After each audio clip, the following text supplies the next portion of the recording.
The first time I heard it was in my office. I take it last year, early last year. I don't remember. But I considered it perhaps a personality style. In fact, the first time I heard it, I thought it was perhaps meant in jest or lighthearted, but I heard it then too many times, and it was simply inappropriate.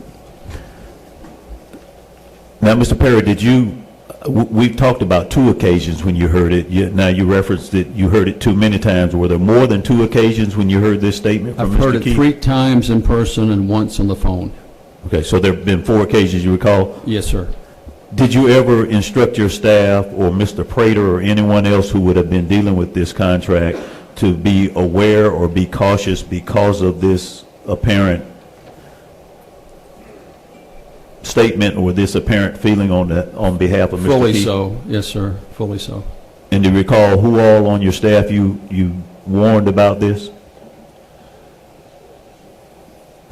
Probably I had mentioned it to former Chief Operating Officer Dollar. I had mentioned it, and Commissioner Geis had heard it himself. He was at the same meeting the first time. There was a private meeting I had with Mr. Keith, probably was the second time. The third time was on the phone. The fourth time was Charlotte.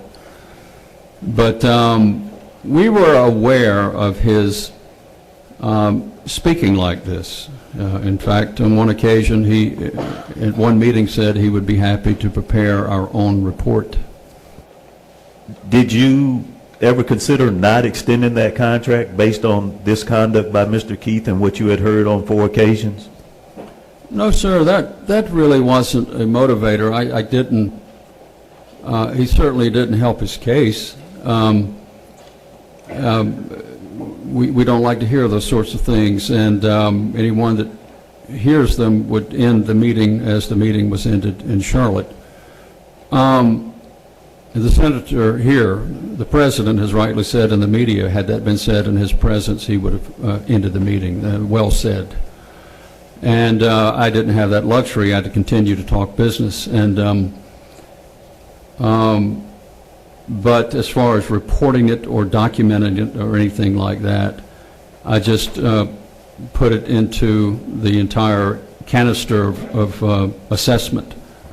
Now, I want to direct your attention back to the meeting in Charlotte. And at the meeting in Charlotte, after you heard the comments from Mr. Keith about having made the contributions and time for him to get something back, did you make a comment to stop the meeting, or did you leave the meeting? What action did you take at that meeting right then?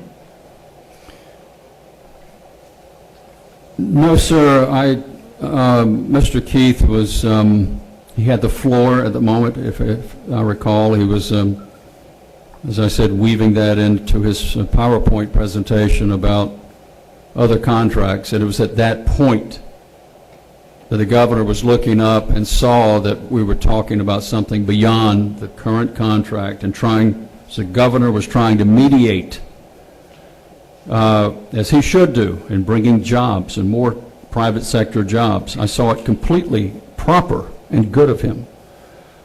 But when it went into something else, when it went into the future, an expansion to 56 prisons, that's when he ended it, after seeing my note to him, Lee Roberts.